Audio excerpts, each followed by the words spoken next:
ஞானானந்தமயம் தேவம் நிர்மலஸ்படிகாகிருதிம் ஆதாரம் சர்வ வித்யாநாமயக்ரீவம் பாஸ்மகே. நேயர்கள் அனைவருக்கும் அஸ்ட்ரோ கே.எஸ். ஐயங்காரின் பணிவான நமஸ்காரங்கள். மாத பலன். விஸ்வாவசு வருஷம் மார்கழி மாதம் 16/12/2025 14/1/2026 வரலும் உண்டான நாட்கள். இந்த காலகட்டத்தின் பலன்கள் மேஷம் முதல் மீனம் வரை எப்படி இருக்குன்னு பார்க்கலாம், ஒரு ராசிக்கும். அதற்கு முன்னாடி இந்த மாதத்தினுடைய மார்கழி மாதத்தினுடைய கோல்சாரம் என்ன அப்படின்றத பார்ப்போம். அதற்கு பிறகு மார்கழி மாதத்தில் வரக்கூடிய விசேஷ நாட்கள் என்னன்றதை பார்ப்போம். பொதுவாகவே மாத கிரகங்கள்னு சொல்லக்கூடிய சூரியன், செவ்வாய், புதன் மற்றும் சுக்கிரனுடைய மாறுதல்களை வச்சு மாதத்தினுடைய பலன்களை சொல்லுவோம். சூரியன் ஒரு ராசியிலிருந்து அடுத்த ராசிக்கு செல்றதை சௌரமான மாதம் என்பதை வச்சு நம்ம மார்கழி அப்படின்ற தனுர் மாதம் அப்படின்னு சொல்லக்கூடிய மார்கழி மாதத்தை கொண்டாடுறோம். இந்த மார்கழி மாதம் அப்படின்றது தட்சிணாயனத்தின் கடைசி மாதம். அதாவது 6 மாதம் உத்தராயணம், 6 மாதம் தட்சிணாயனம். அதனால் 6 மாதம் ஆடி மாதத்துக்கு அப்புறத்துலேருந்து பார்த்தாலேயானால் உங்களுக்கு 6 மாதம் தனுர் மாதம் வரலும் தட்சிணாயனம் வரும். இந்த தட்சிணாயனத்தினுடைய முதல் மாதமும் கடைசி மாதமும் ஆண்டவனுக்குன்னே உரித்தாக சொல்லக்கூடியது. அதனால் வீட்டு ஃபங்க்ஷன்ஸ் எல்லாம் அந்த மாதிரிலாம் இருக்காது. பொதுவான ஃபங்க்ஷன்ஸ், அதாவது கோவில்கள் அந்த மாதிரியான பொதுவான ஃபங்க்ஷன்ஸ் தான் இருக்கும். இந்த கோவில்கள், அதாவது இந்த மார்கழின்னு சொன்னாலே கோவில்களில் திருப்பாவை, திருவம்பாவை, ஆண்டாளுக்கும் சரி, நாயன்மார்களுக்கும் சரி, மிகப்பெரிய சிவன் கோவிலுக்கும் சரி, வைணவ திருத்தலங்களுக்கும் பெரிய ஏற்றத்துடன் இருக்கக்கூடிய விஷயங்களாக சொல்கிறது. மார்கழி மாதம் கார்த்தால ஒரு 3-3:30 மணிக்கு பஜனை, அதாவது திருப்பாவையும் திருவம்பாவையும் சொல்லிட்டு போகிறது, இதெல்லாம் ரொம்ப பெரிய விஷயமாக பார்க்கப்படுறது. ஓசோன் அப்படின்னு சொல்லக்கூடிய ஆக்சிஜன் அதிகமாக இருக்கக்கூடிய நேரமும் அந்த காலகட்டத்தில் இருக்கும். அதனால் early மார்னிங் மார்கழி மாதத்தில் முடிச்சுக்கிறது அப்படி ரொம்பவும் விசேஷம். உடல் நலத்துக்கும் மிகப்பெரிய ஏற்றத்தை கொடுக்கும். அப்படின்றதுனால மார்கழி ரொம்பவுமே விசேஷம். கடைசி மாதம் தட்சிணாயனத்தில் இது அதாவது தேவர்களுக்கு, தெய்வங்களுக்கே உண்டான மாதம். இந்த மாதத்தினுடைய கோல்சாரம் என்ன அப்படின்றத பார்ப்போம். முதல்ல பார்த்தாலேனால் காலபுருஷ தத்துவத்தின் 4ஆம் ராசியில் இருக்கக்கூடிய குரு பகவான் வக்ரகதியில் இருக்கார். வக்ரகதியில் இருக்கக்கூடிய குரு பகவான் மாதம் பிறந்து ஒரு 5 நாளில் புனர்பூசம் 4ஆம் பாதத்திலிருந்து புனர்பூசம் 3ஆம் பாதம் போய்டுறார். அதாவது 21/12 அன்னைக்கு புனர்பூசம் 3ஆம் பாதம் மிதுன ராசிக்கு போய்டுறார். இந்த காலகட்டத்தில் மாதம் பிறக்கும் பொழுது கேது இந்த மாதத்தில் 5ஆம் ராசியான சிம்மத்தில் இருக்கார். இந்த மாதத்தில் 8ஆம் ராசின்னு சொல்லக்கூடிய விருச்சிகத்தில் புதனும் சுக்கிரனும், தனுசுல சூரியனும் செவ்வாயும், கும்பத்தில் சனியும் ராகுவும் இருக்கா.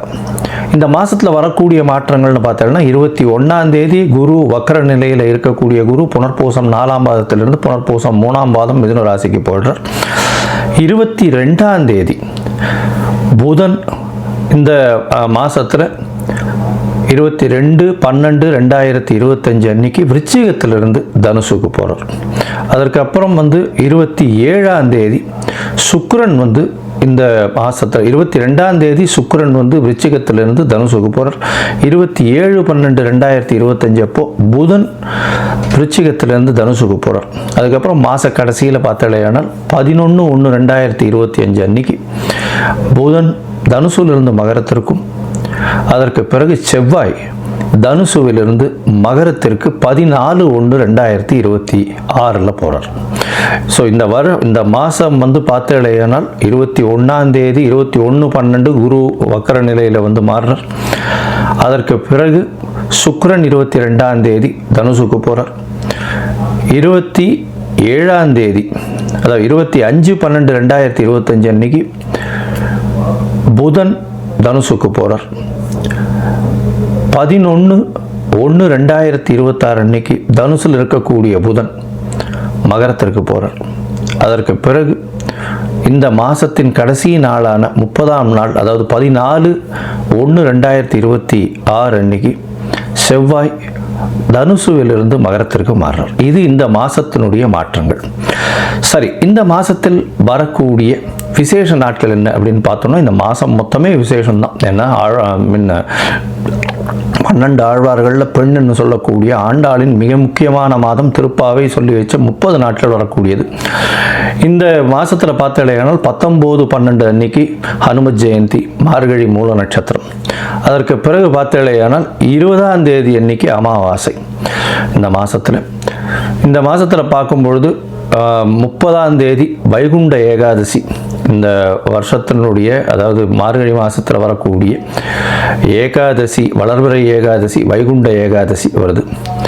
அதற்கு பிறகு பார்த்தலையானால் 2/1/2026 அன்னைக்கு மார்கழி மிருகசீரிஷம், மிருத்யுஞ்சய, அதாவது மார்க்கண்டேயன் பிறந்த நாள். அதாவது மிருத்யுஞ்சய ஹோமம் பண்ணுவா. உடல் நலம் குன்றியவர்களுக்கு உடல் நலத்தில் ஏற்றம் கொடுக்கக்கூடிய ஹோமங்கள் பண்ணக்கூடிய நாளாக கருதப்படுகிறது. அதாவது தீர்காயுஸ் இருக்கிறதுக்கு, உடல் நலிந்து போன ஒரு சீனியர் சிட்டிசன்ஸ் அவளுக்கெல்லாம் அந்த அன்னைக்கு வந்து போய் மார்க்கண்டேயன் போய் பிரச்சனை பண்ணிட்டு வர்றதோ, இல்லைன்னா ஆற்றுல வந்து இது மார்கழி மிருகசீரிஷத்து அன்னைக்கு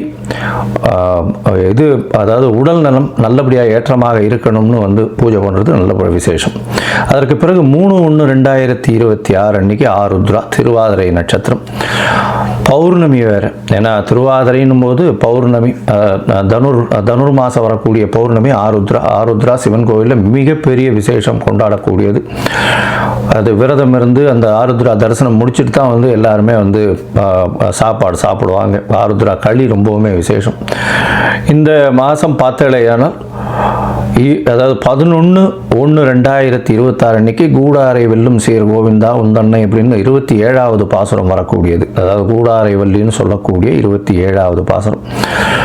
அது மிகவும் வசதியான பாசுரமாக சொல்லப்படுகிறது. அதற்கு பிறகு 14/1/2026 அன்னைக்கு போகி பண்டிகை. போகி பண்டிகை பழையன கழிதலும் புதியன புகுதலும்னு சொல்லக்கூடியது.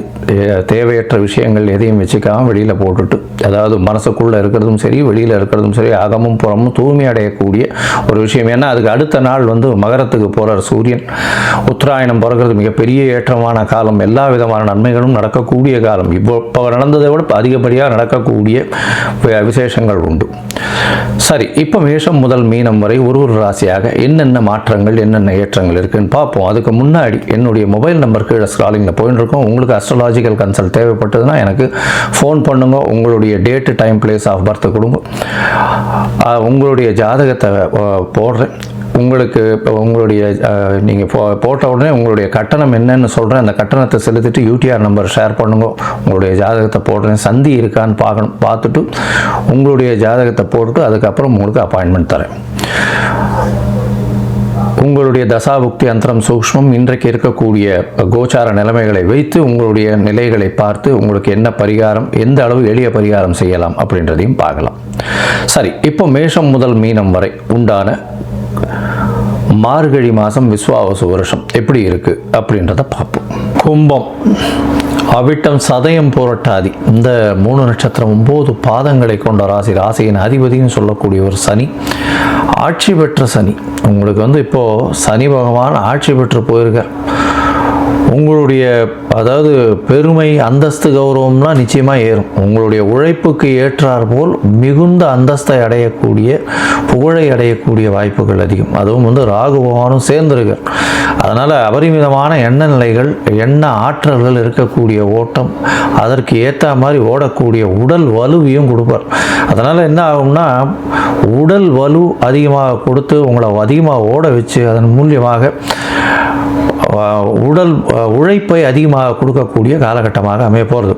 இந்த மாதம் பார்த்தீங்கன்னா அதாவது விஸ்வாவசு வருஷம் மார்கழி மாதம் 16/12/2025 14/1/2025 வரலும் உண்டான காலகட்டத்தில் ராசிக்கு 11ஆம் இடத்துல வந்து சூரியன் இருக்கிறது ரொம்பவுமே விசேஷம். பொதுவாகவே தனுர் மாதத்தில் சூரியன் வந்து 11ஆம் இடத்துல தான் இருந்து ஆகணும், வேறு வழி கிடையாது. இந்த மாதம் அதை விட பெரிய ஏற்றம் என்னென்னா 10ஆம் அதிபதியும் சேர்ந்திருக்கார். 10ஆம் அதிபதினு சொல்லக்கூடியவர் முயற்சி ஸ்தானாதிபதியான 3ஆம் அதிபதியும் சேர்ந்து இருக்கிறவர். 10ஆம் அதிபதி 7ஆம் அதிபதி சேர்ந்து இருக்கிறது பெரிய ஏற்றத்தை கொடுக்கக்கூடியது. இது ரியல் எஸ்டேட், நில இந்த விஷயங்கள்லாம் பேசுகிறது, நிலம் வந்து வியாபாரம் பண்ணுறவங்கள்லாம் இருக்காங்க இல்லையா, அவங்க வந்து பெரிய ஏற்றம் அடையக்கூடிய காலகட்டம். அதாவது ரியல் எஸ்டேட்டு, அதை தவிர வந்து அந்த கனிம பொருட்கள், மினரல்ஸு, அதை தவிர எர்த் மைனிங், இந்த மாதிரியான விஷயங்கள் பண்ணுறவங்களுக்கெல்லாம் வந்து பெரிய ஏற்றம் கிடைக்கும். அதை தவிர இரும்பு சம்பந்தப்பட்ட, நெருப்பு சம்பந்தப்பட்ட இந்த மாதிரியான விஷயங்கள் பண்ணுறவங்க, இந்த ஆசிட்ஸு அதெல்லாம் விற்கிறவங்க, கெமிக்கல் விற்கிறவங்க, இவங்களுக்கெல்லாம் பார்த்திங்கன்னா பெரிய மாற்றங்கள் ஏற்படக்கூடிய, லாபங்கள் அதிகமாக இருக்கக்கூடிய காலகட்டமாக இருக்கும். கெமிக்கல்லாம் விற்கிறவங்களுக்கு பெரிய ஏற்றம் இருக்கக்கூடிய காலகட்டமாக அமைய போகிறது.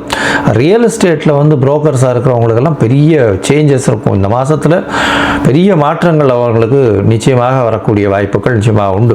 உங்களுடைய ராசிக்கு பார்த்தீங்கன்னா பார்ட்னர்ஷிப் பிஸ்னஸில் அபரிமிதமான லாபங்கள் கிடைக்கக்கூடிய வாய்ப்பு. ஏன்னா 7ஆம் அதிபதி 11ஆம் இடத்துல, அது தவிர வந்து செவ்வாயும் சேர்ந்து இருக்கிறது பெரிய விசேஷம். அது தவிர பார்த்தீங்கன்னா ஏன்னா இந்த மாதம் வந்து உங்களுடைய ராசிக்கு 5ஆம் இடத்துல குரு பகவான் வந்துடுறார் வக்கரகதியில். அதுவும் பரிவர்த்தனை யோகம் வேறு அடைகிறார். 11ஆம் இடமும் 5ஆம் இடமும் பரிவர்த்தனை யோகம், குழந்தைகள் மூலியமாக பெருமை வரக்கூடிய காலகட்டமாக அமையும். 2வது திருமணத்திற்கு பார்த்து கொண்டிருப்பவர்கள் இந்த காலகட்டத்தில் நடக்கக்கூடிய வாய்ப்புகள், நடக்கக்கூடியதுன்னா பேச்சுவார்த்தைகள்லாம் முடிஞ்சு தை மாதத்தில் கல்யாணம் பண்ணுவார். குழந்தை பிராப்தி இல்லாதவர்களுக்கு குழந்தை பாக்கியம் ஏற்படக்கூடிய வாய்ப்பு. ஏன்னா பரிவர்த்தனை யோகத்தில் 5ஆம் அதிபதியும் 11ஆம் அதிபதியும் பரிவர்த்தனை, பெரிய ஏற்றம். குழந்தை பிராப்தி இல்லாமல் இருக்கிறவர்களுக்கு கண்டிப்பாக குழந்தை பிராப்தி உண்டு. இந்த மாதத்தில் பார்த்தீங்கன்னா 4 கிரகங்கள் உங்களுடைய ராசிக்கு 11ஆம் இடத்துல இருக்குது. சூரியன், செவ்வாய், புதன் மற்றும் சுக்கிரன். பெரிய உங்களுடைய யோகாதிபதினு சொல்லக்கூடியவர் வந்து 9ஆம் அதிபதியான சுக்கிரனே 11ஆம் இடத்துல இருக்கார். நீங்கள் நினைச்சது எல்லாமே இந்த மாதம் கைகூடும். எது நினைக்கிறீங்களோ அது உங்கள் கையில் வந்து நிற்கும். அந்த அளவுக்கு உங்களுக்கு செல்வாக்கை கொடுக்கக்கூடிய காலகட்டம். ஆனால் அதீதமான உடல் உழைப்பை கேட்கும். ஏன்னா ராகு மிருகர் எதுவுமே போதாதுன்ற மனநிலையில் தான் இருப்பீங்க. அதையும் தாண்டி போகணும்னு ஓடுவீங்க. இந்த மாதம் பார்த்தீங்கன்னா பொதுவாகவே இந்த கும்பராசிக்காரர்களுக்கு 7.5 சனியில் ஜென்ம சனி இருக்குது.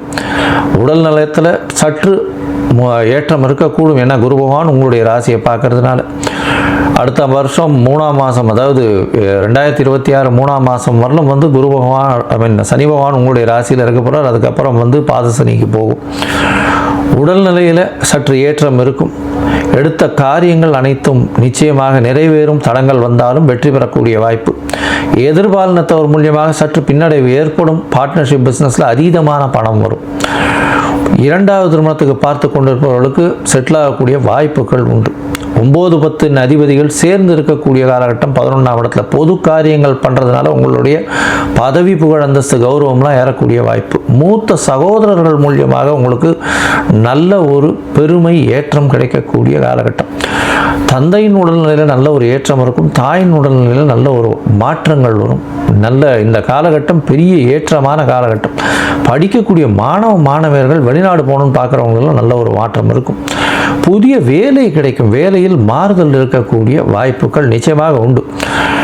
மொத்தத்தில் பார்க்கும்பொழுது இந்த காலகட்டத்தில் நீங்கள் வந்து சிறிது முயற்சிகளை தள்ளி வைக்கிறது நல்லது. எந்த காலகட்டம் அப்படின்னா சந்திராஷ்டம காலகட்டம். உங்களுடைய ராசிக்கு 8ஆம் இடத்துல சந்திர பகவான் போகும்போது சந்திராஷ்டம காலகட்டம்னு சொல்கிறோம். அந்த சந்திராஷ்டம காலகட்டத்தில் மதிகாரகன் மறைந்து இருக்கக்கூடிய காலகட்டமாக அமையும். இந்த காலகட்டத்தில் வந்து புதிய முயற்சி வேண்டாம், வெளியூர் வெளிமாநில பிரயாணம் வேண்டாம்னு சொல்கிறோம். ஒரு வேளை பண்ண வேண்டி இருந்ததுன்னா அருகில் இருக்கக்கூடிய விநாயகர் கோவிலில் உங்களால் முடிஞ்ச, அதாவது பால் அபிஷேகத்தை கொடுத்துட்டு போங்க. அது வந்து சந்திராஷ்டமத்தின் தாக்கத்தை குறைக்கும். இந்த மாதம் உங்களுக்கு சந்திராஷ்டம காலம் எப்போ அப்படின்னு பார்த்தோமே ஆனால் 8/1/2026 11/1/2026 வரலும் உண்டான காலகட்டம். இந்த காலகட்டத்தில் புதிய முயற்சி, வெளிநாடு வெளியூர் போக வேண்டாம் அப்படின்றத அறிவுறுத்தும். இந்த மாதத்தில் பார்த்தலையானால் நல்ல ஒரு ஏற்றமான காலம். நீங்கள் வந்து கால பைரவரை வணங்கிட்டே வாங்கும். ஏன்னா கால பைரவர்ன்றவர் வந்து சனி பகவானுக்கு குருநாதன் சொல்லக்கூடியவர். சனி ஜென்ம சனியில் இருக்கிறதுனால உடல் நலத்தில் சற்று பின்னடைவு சில நேரங்களில் வரலாம். கொஞ்சம் அவமானப்படலாம், அசிங்கப்படலாம். இதெல்லாம் வந்து இது தள்ளி போகணும் அப்படின்னா கால பைரவரை தேய்பிறை அஷ்டமியில் வழிபட்டுட்டே வாங்கும். அதே மாதிரி நாய்க்கு உங்களால் முடிஞ்சது, தெரு நாய்களுக்கு உங்களால் முடிஞ்ச சாப்பாடு கொடுங்க. இது ரெண்டுத்தையும் பண்ணிட்டே வந்தீங்கன்னா சனி பகவானோட வரக்கூடிய பிரச்சனைகள் எல்லாமே பனி உருகி சென்று போகக்கூடிய காலகட்டமாக, அதாவது சூரியனை பார்த்த பனியை போல இருக்கிற இடமே தெரியாமல் போகும்.